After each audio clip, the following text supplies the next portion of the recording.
മന്തി ഉണ്ടാക്കുന്ന റെസിപ്പീസ് നോക്കാം.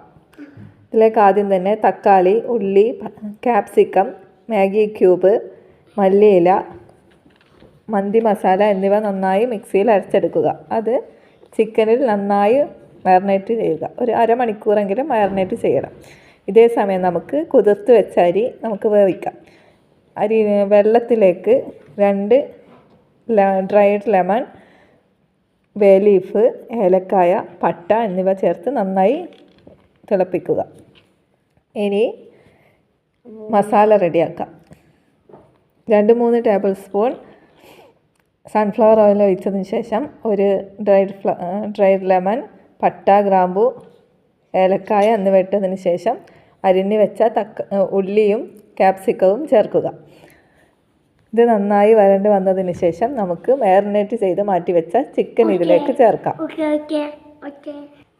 മാരിനേറ്റ് ചെയ്ത ചിക്കൻ നന്നായി വെന്ത് വരുമ്പോൾ നമുക്ക് അതിലേക്ക് മാറ്റി വെക്കാം. ചിക്കൻ ഒരു 15 മിനിറ്റ് 20 മിനിറ്റ് എന്തായാലും വേവുണ്ടാവും. അതുവരെ നമുക്ക് വെയിറ്റ് ചെയ്യാം.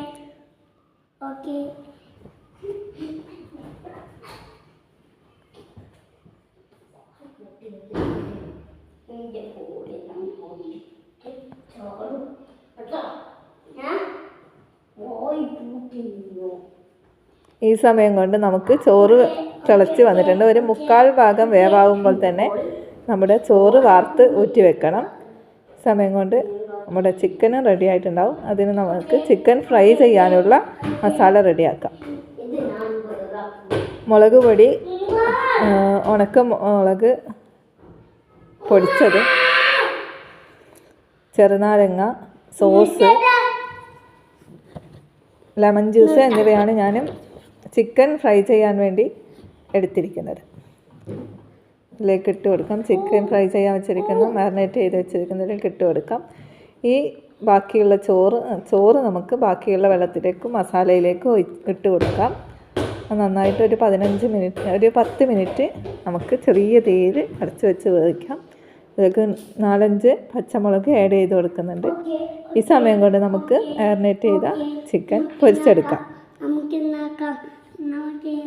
ചിക്കൻ നന്നായി പൊരിഞ്ഞ് വന്നതിന് ശേഷം നമുക്ക് ചോറിൻ്റെ മേലെ നമുക്ക് ചിക്കൻ ഇട്ട് കൊടുക്കാം. ഈ സൈഡിലുമായിട്ട് വേണം ഇട്ട് കൊടുക്കാൻ. നടുവിൽ നമുക്കൊരു പുക ഇട്ട് കൊടുക്കാനുള്ളത് കൊണ്ടാണ്.